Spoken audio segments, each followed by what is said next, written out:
Welcome to The Big Story. I'm Gretchen Hall. I'm Pauline Verzosa. And I'm Sean Yao. Tonight's Big Stories. The House Quad Committee's progress report is finally out. In it, the recommendation to file criminal charges against several people, including former President Rodrigo Duterte and his most trusted aides, Senators Bato, De La Rosa, and Bongo. And Malacanang is delaying the signing of next year's budget pending a meticulous review. In a change of heart, the president is even looking at vetoing certain provisions. And this one may very well be Mary Jane Veloso's Christmas wish. The drug trafficker convicted by Indonesia has verbalized her hope for clemency on the day that she was transferred to a Philippine prison.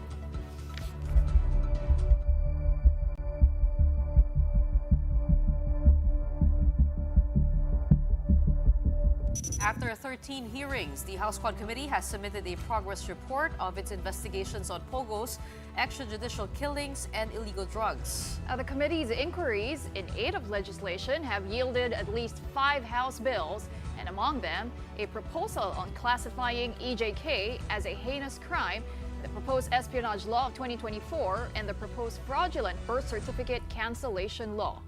But wait, there's more. The Quad Committee has also recommended the filing of crimes against humanity charges against former President Rodrigo Duterte, Senators Bongo and Bato de la Rosa, 2 former PNP chiefs, and some others. The question now is, what happens next after the recommendations? We have News 5 correspondent, House correspondent, Maan Enriquez joining us tonight. Maan, before we go further, before anything else, what was the reaction of House media na kayong nakabantay dyan sa Kongreso? Nagulat ba kayo? Because last week, quadcom chairman Ace Barber said it would mostly, or di naman niya sinabi, but we got the idea, at least I did, that it was mostly going to be about pogos, at least the progress report today.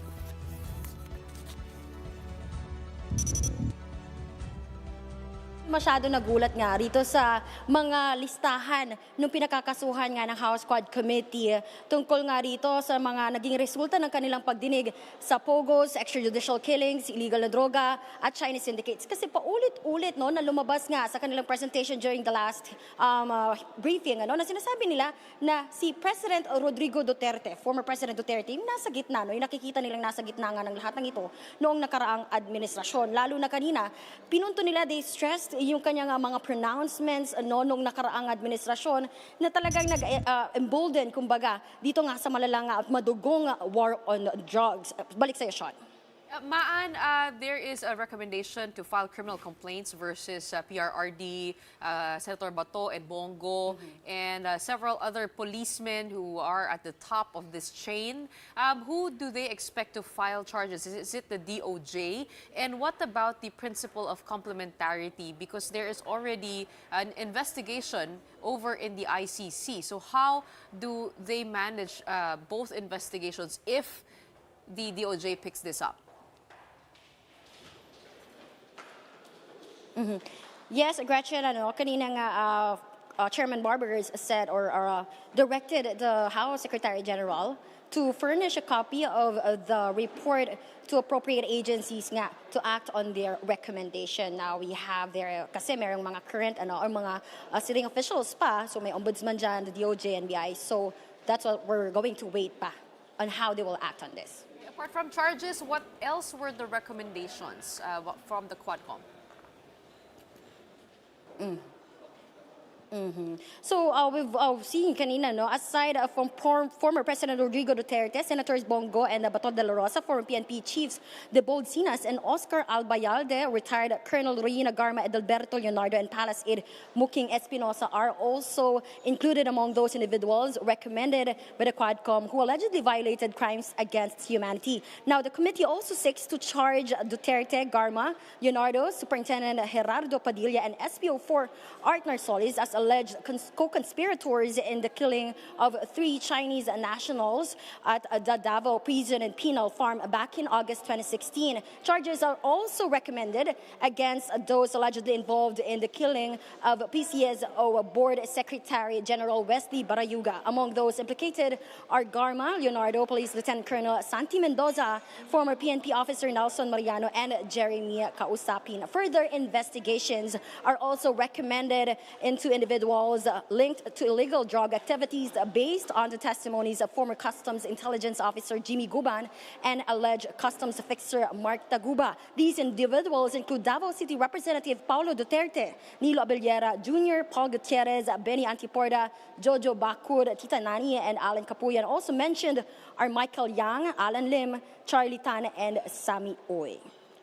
Okay, Bakit? Marian, nakakuha na ba kayo ng reaction from the side of the Dutertes dito sa House recommendation nga ng House Quadcom? Yes, Paulina, no, we're still trying to get the reaction, especially ni Davao City Representative Paulo Duterte regarding dito sa inirekomenda na further investigation o pagpapaimbestiga pa nga sa kanyang pagkakalink umano dito nga sa illegal na droga. Maan, question lang, no? Right after the privilege speeches, nagsalita si Speaker, that ended around past 7 p.m. I was just wondering if you were able to ambush interview any of the Kongs who were involved, at least any of the chairmen of the Quadcom. Yes, we're still trying to get them. Actually, kanina no, we're also live. We're reporting live sa ibang ating newscast, so we had a hard time no, to get their side. But yes, we've also requested na rin, press con, maybe if tonight kung kayang abutin or tomorrow, kaya abangan yan. Maana, we do know that the hearings were about the interlinkage of the EJKs, POGOs, and illegal drugs. And also, this is in aid of legislation. Ano ba yung mga batas na gusto nilang ipanukala pagkatapos ng mga hearing? Well, ilan nga doon sa na-mention kanina na panukalang batas na kanilang nga na-file na, ito yung pagbabawal na nga ng mga offshore gaming operations and pagpipinalize o yung pagpaparusa nga sa mga lalabag nito. Gayon din, meron na rin sila pang mga iba pang final naman tungkol sa extrajudicial killings. No? Yung nabanggit nga ninyo rin na itong bill na to kinaklasify na as heinous crime and napaparusahan din nga yung mga lalabag dito. Maraming salamat for joining us tonight. We know you must be busy there. We'll allow you to go now and try to gather some ambush interviews. But for now, thank you so much, News 5 House Correspondent Marian Enriquez. Maraming salamat, Maan.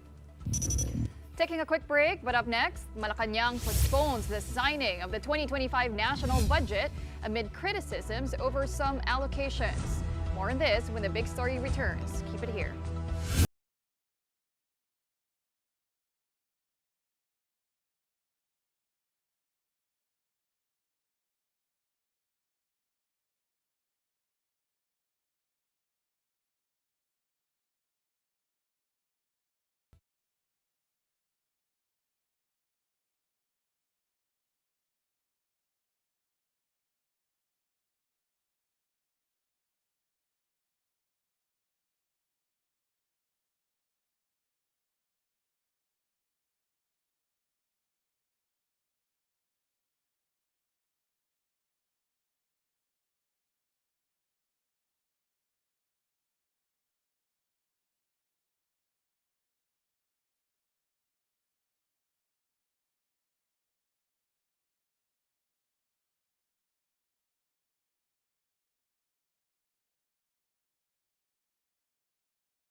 Welcome back. You're watching The Big Story here on One News.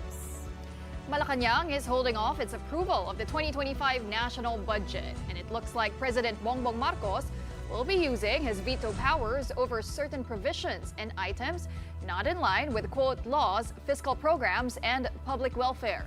Julie Baiza has that story. President Bongbong Marcos is supposed to sign the 2025 General Appropriations Act on Friday, December 20. But Executive Secretary Lucas Bersamin announced the postponement of the budget's approval to allow the executive to scrutinize it. The budget, Bersamin said, needs a rigorous and exhaustive review. President Marcos himself will lead the assessment of next year's funds in consultation with the heads of major departments. Malacanang did not say how long the review will take or when the budget will be finally signed. What's certain at this point, some items will be vetoed by the chief executive. Senate Finance Subcommittee Chairperson Senator Grace Poe believes this move by the palace is a sign of a healthy democracy. She does not mind the review, citing checks and balances of the budgetary process and the president's authority to assess and approve the budget. For her part, Senator Amy Marcos thanks her brother for holding off the budget signing. However, she'd rather that PBBM does not use his veto powers. Nanawagan na ako sa aking kapatid, ang ating mahal na Pangulong Bongbong, na kung mahina ang aking boses mag-isa, ngayon nawa ay marinig mo ang sama-samang sumamon ng taong bayan. Hindi kailangan pang umabot sa veto, kundi ibalik na lamang sa BICAM. Huwag na munang pirmahan hanggat di pa nasasaayos muli nating mga mambabatas. Senator Coco Pimentel agrees. He said there's no hurry to have a budget by the end of the year since there have been incidents in the past when the GAA was approved on the first month of the next year. Meantime, PhilHealth is deferring to the President's decision on whether or not to restore their subsidy. Whatever will be the result of the exhaustive review, we will respect po kung ano magiging decision of the President. Maghihintay na lamang po kami. Meantime, the Department of Education has heard back from PBBM. Recall that the BICAM slashed DepEd's funds by at least 10 billion. According to Education Secretary Sani Angara, the Chief Executive has asked Kim and Budget Secretary Amina Pangandaman to address the budget cuts, quote, through any and all possible avenues. Let's get some insights on developments on the political front. With us tonight is political strategist Malu Tikia. Welcome back to The Big Story. Hi, good evening, girls. Ladies pala. Sorry. Malu, this budget has been described by others, by pundits, as one of the worst budgets, one of the most corrupt. What would you say would be your reaction when this came out? Ano mga napansin mo?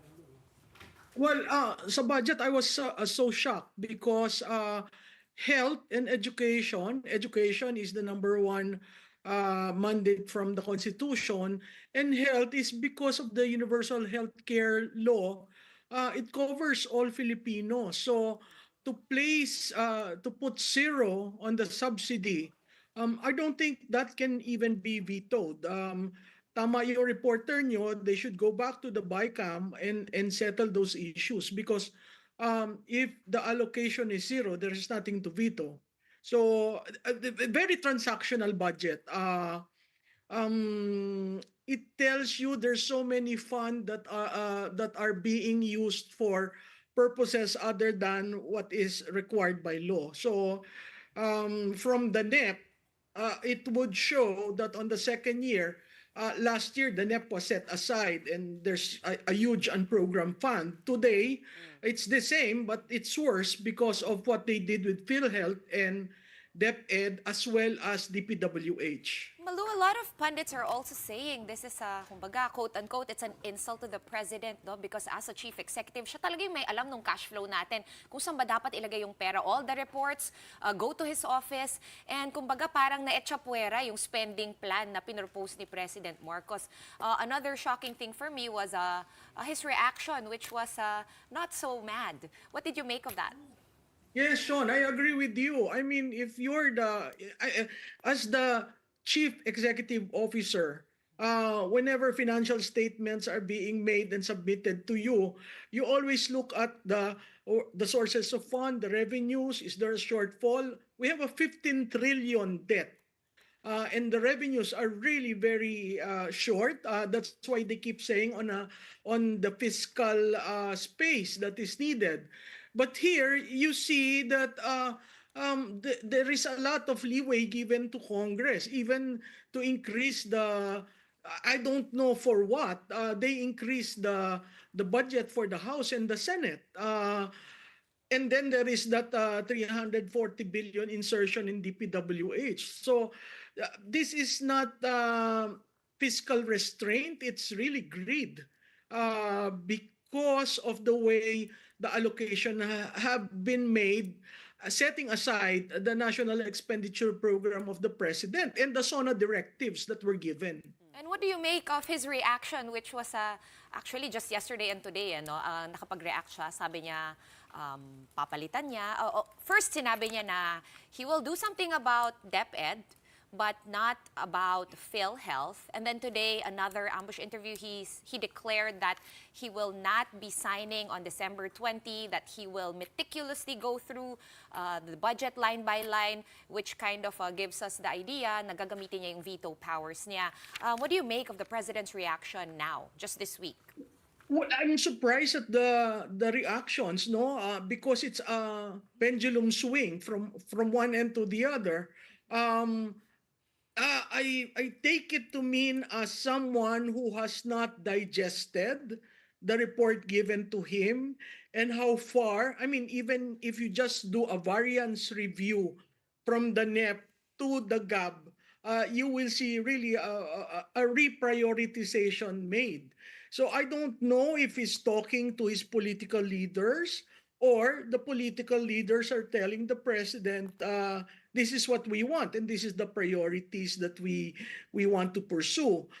Somewhere along the way, that was discussed during the LEDAC. And interestingly, even the macroeconomic assumptions were not taken into consideration. So hindi ko alam kung hindi niya binabasa yung mga report niya kasi yung utterances niya ibang-iba based doon sa documents na nakita natin. Okay, well, Malu, part of the budget, of course, is the OVP funds. It was quite controversial also at one point.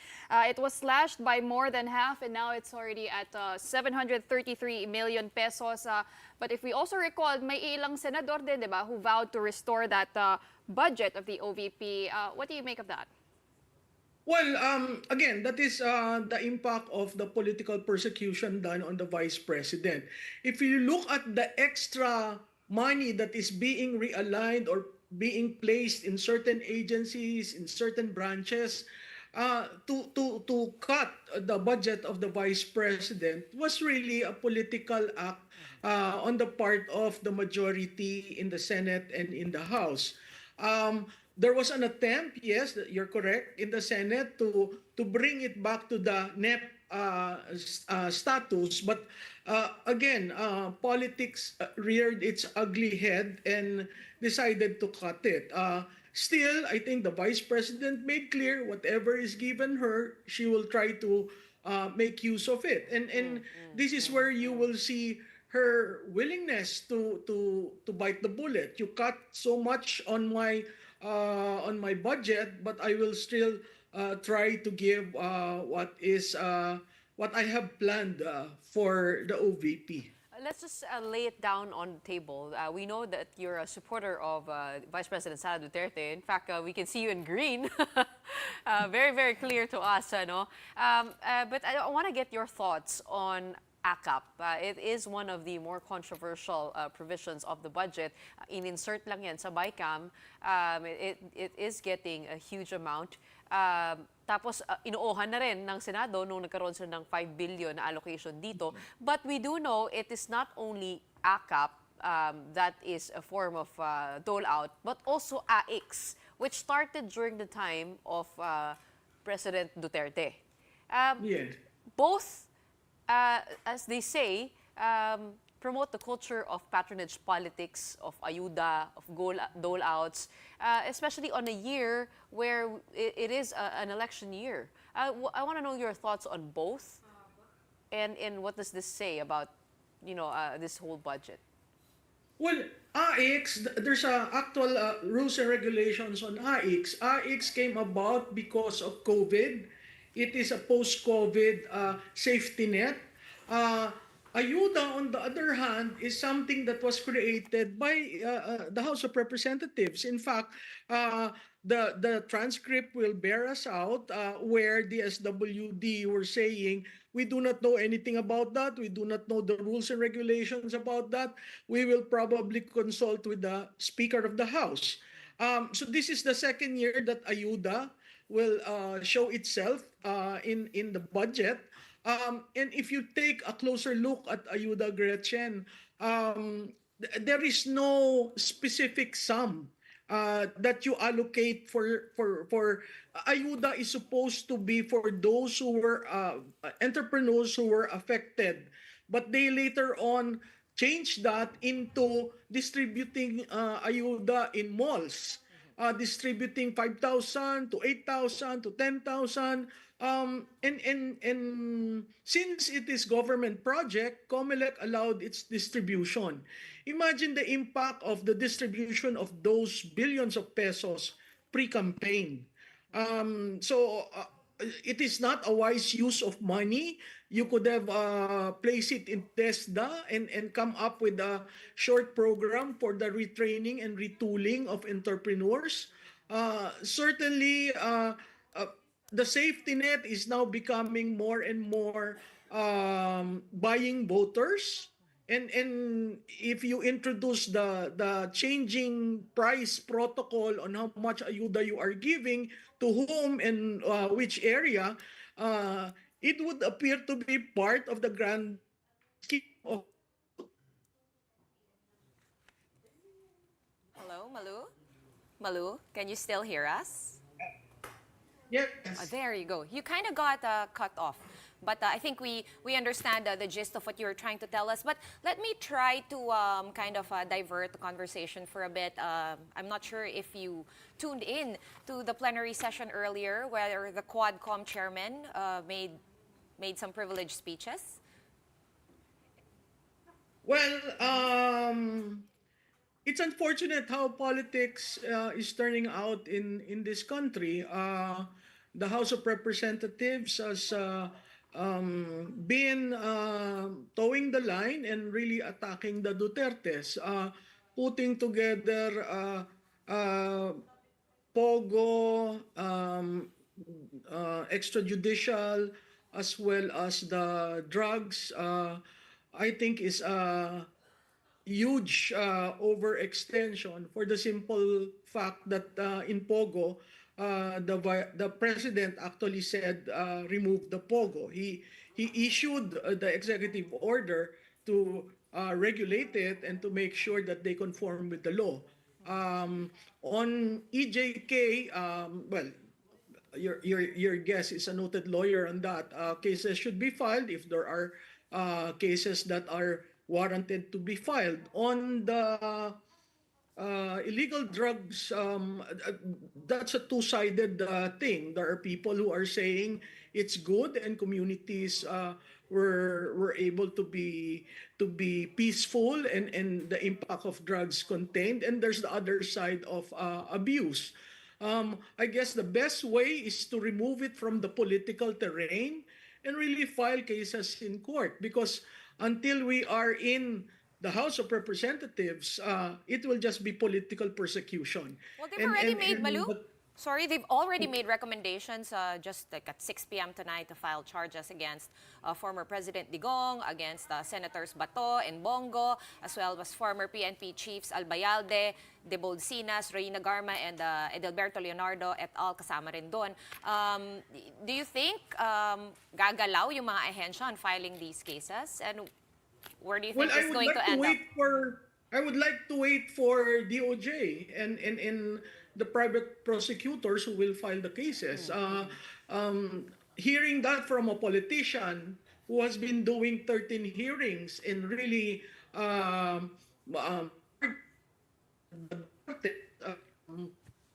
something else. They're for move and file. I mean, our courts are working. If those who felt aggrieved need redress, the court will be the right room and not the representatives or the public opinion. Okay, I guess it's time to move on to impeachment, unless Gretchen has a Speaking of follow-up. speaking of being in the courts, so one thing that's not discussed in the courts but discussed in the chamber is impeachment. I wonder, have you spoken with the vice president on that? And what is your fearless forecast for impeachment given the tight timelines that we have prior to the midterm elections? Just to directly reply, no, I have not talked with the Vice President on that. I have reviewed the two impeachment complaints. One is based in news articles and the old story of Senator Trillanes, and the second is based on the hearings of Quad and the good government. I agree with you. The timing is really off. They're going on a recess now, and then they will be back mid-January to be off by first week of February. So the session days remaining there are really very few. And then there is talk that there's a third impeachment where they are trying to get one third of the signatures of members of the House, so that it will just go directly to the Senate. If you do that in the Senate, there will be 12 who will be 6 who will be running for re-election, and 7 running for re-election, and 5 ending their term. So it's going to be very hard for the impeachment court to be convened if we are very near election time. But they always say, Malu, if there is a will, there is a way, and we've In seen... politics, yes. Shortcut, pwede kumuha ng signature sa Kongreso. Baka may... Para Have you heard anything? Yung plano nila, yung 1/3. So, I don't know if they got the 1/3 kasi walang ang balita ko, nagkakahirapan sa pirmahan. In Congress. In Congress, yeah. In the House of Reps. So, parang according to your bubwits, no, na hindi talaga mabubuo yung 106, 103 names. Yun yung pinagtatakan ko, no? The sudden change in tone of the president, na una sinabi niya, papalagan niya si VP. Tapos susunod sabi niya, VP Sara is unimportant and this is a waste of time. I mean, what do you think caused that sudden pendulum swing with the president's tone, I think, which confused everybody in the House of Representatives? Okay, wait dagdagan ko lang Malu yung tanong ni Gretchen kasi gusto rin kitang itanong dun eh. It would seem, no, kanina nga nung naglabas ng Malacanang, si S. Bersamin na nagsasabi nga na mas kikilatisin muna nila line by line yung budget. Sabi ko, parang nakikinig naman sila sa taong bayan. Nung nagkakagulo yung mga taong bayan din, no, social media about impeachment, bigla rin siyang kind of parang nag-iba yung ihip nung hangin. Do you think the president actually is reactionary and does listen to the will of the people?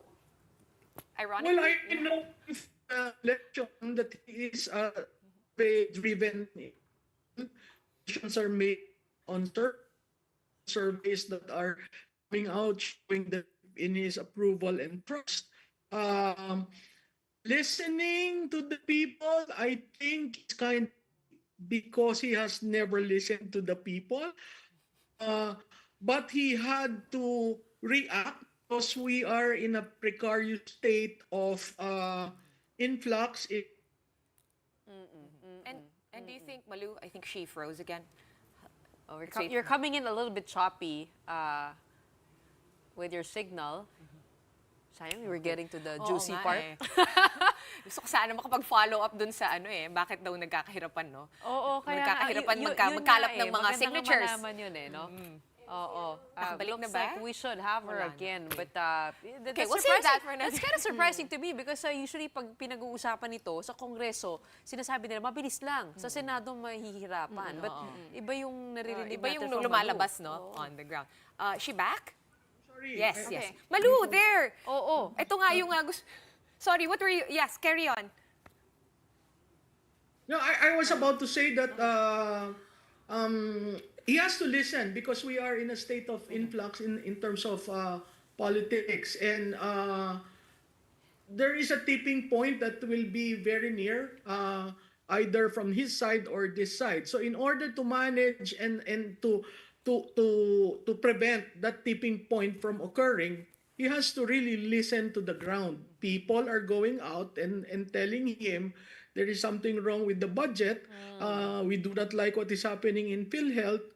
We do not like what is happening in Congress. There's so much politics. He has to rein in his political group for the leader to really shine and for the leader to really call the shots. And do you think that is why nagkakahirapan, no, so to speak, yung pag-gather ng signatures for impeachment sa Kongreso because the president did say na ayaw niya, and it would seem like the congressmen are willing to follow that order since nagkakahirapan nga. Yeah. Agree with you. When that text was released and he confirmed that the text came from him, most legislators were saying, kung wala naman palang order si presidente, bakit tayo, di ba? So, nagsabi na siya. Makikita mo yung swing is 180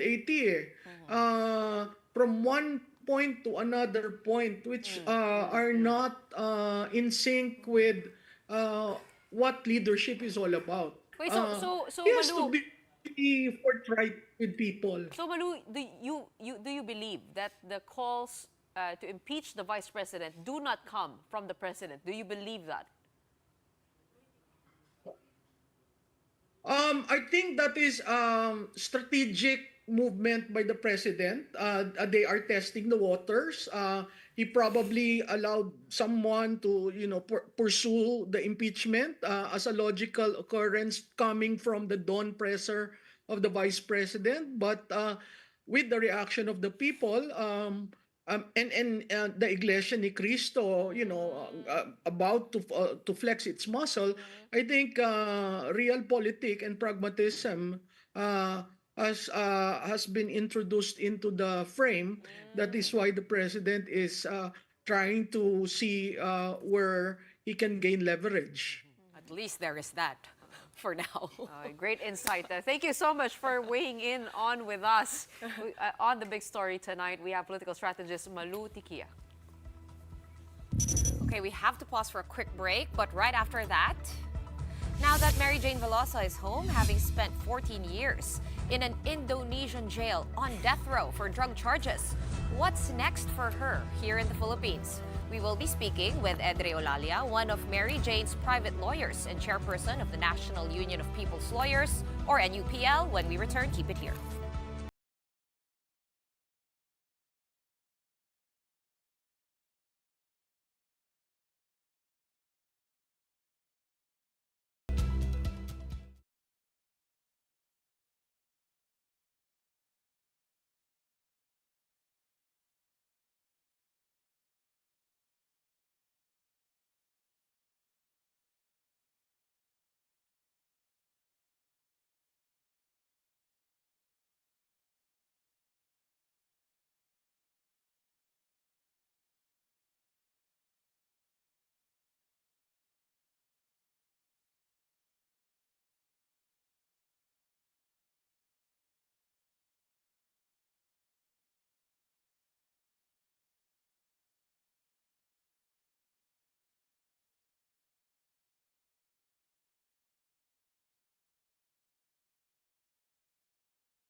Welcome back. It's watching a big story here on One News.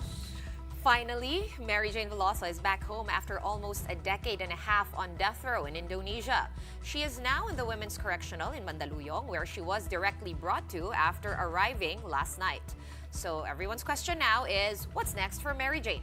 Let's find out from one of her legal counsels, Attorney Edre Olalia. Attorney Olalia joins us now via Zoom. Good evening, Attorney. What can you tell us? Good evening. Okay. Yes. What can you tell us, no, yung backstory? Because dito kami sa newsroom, we just got word na willing na sila ilipat si Mary Jane. Like, it caught us all by surprise after so long, so many failed attempts, so many back and forths. How did it finally happen? Well, siguro yung medyo fairly recent na lang, no? Because it's been a long journey since Yes. 2010, culminating for a time in 2015 when she was given a temporary reprieve from execution by firing squad. No? About a month ago, November 13, I vividly remember there was this statement from the Indonesian ministry that they are considering a transfer of prisoner of foreign nationals convicted in Indonesia. And then a week after, the president also confirmed that negotiations or discussions are being held to that effect. No? After which, on December 6, on a Friday, this agreement was formalized by a agreement between the Justice Department and the Ministry of Indonesia. And we were supposed to travel to Jakarta last Sunday, but at the last minute, we were advised not to proceed because Mary Jane was scheduled to travel from Jogja to Jakarta, which is a good 8 hours away by land or 1 hour by plane. So there was no use for us to proceed. And we could not rebook or reroute our plane ticket. So we decided to just stay behind and wait for her until it culminated this morning when she landed on Philippine soil after almost 15 years of being in jail on death row. Nako, very heartwarming nga yung yung smiles niya and the reunion with the family. But could you give us more details about the legal status of Mary Jane Veloso? She is convicted in Indonesia, but what does the Philippine justice system do with her, knowing that she has no case here in the Philippines and that she is not convicted here? Nakausap niyo po ba yung DOJ tungkol dyan? Yeah, nakausap naman, and then may mga public statements naman sila. No? I just came from a talk show, and then there was the official of DOJ, which validated what we know all along. For clarity, there are two separate cases, one in Indonesia and one here in the Philippines. There is. The one Okay. in Indonesia is about drug trafficking. It's a violation of Indonesian law that was committed in Indonesia, and she was convicted by an Indonesian court in 2015. That is already final. So she is, as far as Indonesia is concerned, a convict who was sentenced rather to execution by firing squad. Now, isa naman, ito yung RTC Regional Trial Court sa Nueva Ecija. Siya naman dito ang complainant. Kasi doon sa Indonesia, siya yung accused. Dito sa RTC Nueva Ecija, siya yung complainant against yung illegal recruiters niya. Ang kaso naman dito ay qualified human trafficking, tatlo estafa, tsaka simple illegal recruitment. Dito naman sa RTC Nueva Ecija, siya na lang ang nalalabi na witness namin kasi siya ang complainant before the judge will ultimately decide one way or the other on whether the accused are guilty or not. So, yun ang separate. Ngayon, bakit siya nandito? Kasi nga, nagkaroon ng transfer of prisoner ang tinatawag. Ang jurisdiction doon sa drug trafficking, nasa Indonesia din. Pero inilipat ang physical custody sa atin. At ang sabi ng Indonesia, okay, tapos na kami dyan, pero inilipat namin kasi nagkasundo tayo. Kayo na bahala dyan kung ibibigyan nyo ng clemency, we will respect that. Then, it's all up to you. It's your responsibility. So, it is a political diplomatic arrangement, no? Even if Philippine laws will govern her as far as her status in the Philippines is concerned, but not as far as the Indonesian case is concerned. Okay. Sorry, Pauline, I'll just insert this since it continues with this line of questioning and this line of thought. So yung walang kaso against her kumbaga dito sa Pilipinas, di ba? We're carrying out the imprisonment from Indonesia. Ang tanong ng marami, no, Attorney Olalia, kung wala naman siyang kaso dito, katulad nung nagyari dun sa mga Australiano, no, yung mga ibang members ng Valley 9 na pinakawalan na rin sa Australia. Pwede ba natin gawin dito yon or meron bang something na hindi pwede sa batas natin? I understand, meron ding special instruction. Kumbaga iba yung instruction na binigay dun sa Australiano, iba rin yung instruction na binigay sa atin for Mary Jane. But also, we've heard the BJMP say, tignan nila yung good conduct and time allowance. We've heard, of course, yung clemency nga. Which scenario is more likely to pan out for Mary Jane? Sige, ganito. Yung sa Australia, hindi naman tayo privy doon. And that's between Indonesia and Australia. So whatever agreement they concluded, it's between them. No? Okay. I heard about the Bali 9. In fact, two of those Bali 9 were executed in 2015, Correct. which was the same time that Mary Jane would have been executed. No? So yung remaining 5 na yan napalaya. As far as the Philippines and Indonesia agreement is concerned, yun nga, very clear, no? Kahit doon sa agreement, sabi nga ng DOJ, papasa na namin ang responsibility sa inyo. Tapos na yung kaso sa amin. Kaya na kayo yan. It can range from rehabilitation, remission, or clemency. And we'll respect that. Ngayon, what is down the road? How will it unfold? No? Ano yan? Kasi ang position naman namin is absolute pardon. Ang absolute pardon po is one type of clemency. Ang clemency po is the general term, generic. So it can range from amnesty, pardon, either conditional or absolute, commutation, rescission, or reprieve. Alam mo yung 2015, yung temporary reprieve, that is a form of clemency by Indonesia. Kasi di ba suspend yung execution? Yes. Pero dito, dahil wala tayong death penalty, syempre out of the question yon. So ano mangyayari? Dahil walang death penalty, excuse me, ang susunod na ay yung tawag na life imprisonment or reclusion perpetua. Ngayon, ang pinupush natin, ang kinaklamor natin, ano naman siya on humanitarian grounds, sa batayang makatao, and there are abundant reasons bakit siya mabigyan ng clemency, or clemency, ay absolute prerogative yan ng Chief Executive ng Pilipinas, yung Presidente. Okay. So, it will eclipse, so to speak, yung sentence niya sa Indonesia kasi nga naipasa na yung responsibility ng Indonesia sa Philippine Executive Branch. Okay, per attorney, how confident are you or optimistic na mag-grant nga itong clemency? I think yung Palace actually released a statement na medyo premature pa yan as of now. And alam naman natin, hindi yan pwedeng mangyari agad-agad, lalo na exchange nga lang ng prisoners. Right now, is there a way to tell when is it going to happen? Is it going to happen? Do you have any reason to believe na mas magiging sympathetic ang administrasyon ni President Marcos? Well, there's no crystal ball, so to speak, when it's going to happen, so to speak. But we are quite confident, and this confidence is grounded on several factors, well, I have not met a Filipino, friend or foe, who has two brains about it. That huwag niyo nang bigyan ng clemency yan. If there are, then they are very rare. So nandun nanggagaling yung confidence kasi ang basis naman ng clemency is not legal. It's humanitarian. Single mother, mahirap, muntik na maghahasa sa Dubai, napilitan na pumunta sa Malaysia, yung pala nalalansi, naisahan siya, napagsamantalahan, muntik nang patayin by firing squad noong 2015, nakulong na almost 15 years, lumaki na yung mga bata, hindi niya nakita, yung mga bata walang magulang, mismo yung presidente tsaka foreign affairs, and you know that for a fact, characterized Mary Jane as a victim of circumstance. There are resolutions in Congress, there are campaigns, online and offline.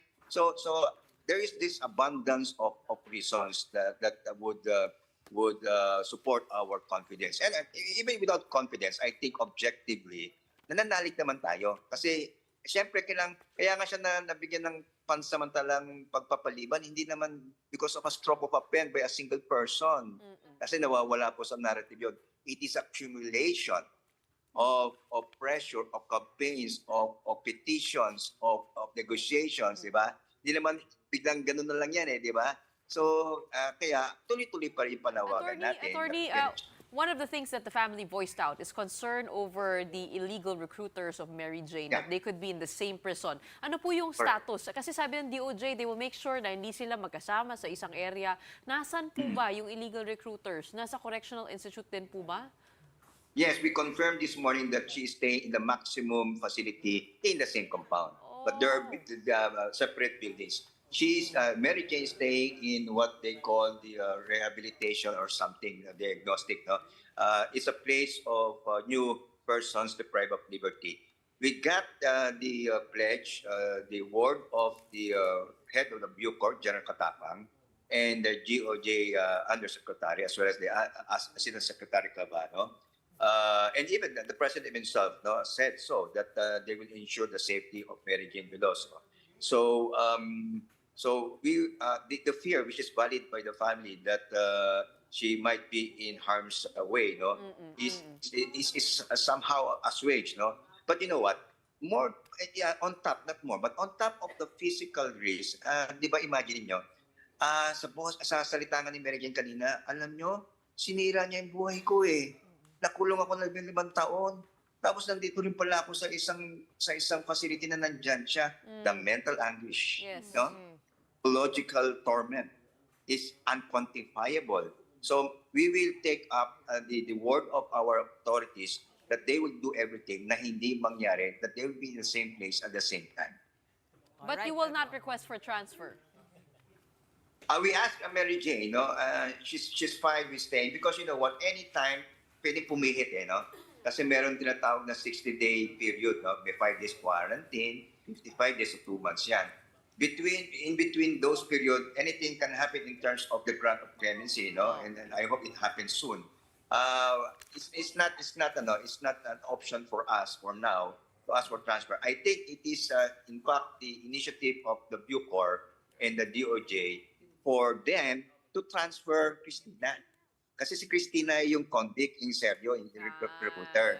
Si Mary Jane, hindi naman na-convict dito, di ba? Sa Indonesia siya na-convict. So, in that sense, hindi naman necessary at this point na mag-request na mag-transfer siya. Alright, we're running out of time. I guess, rest assured, Attorney Olalia, na 15 years namin na itong binabantayan, we will not stop now.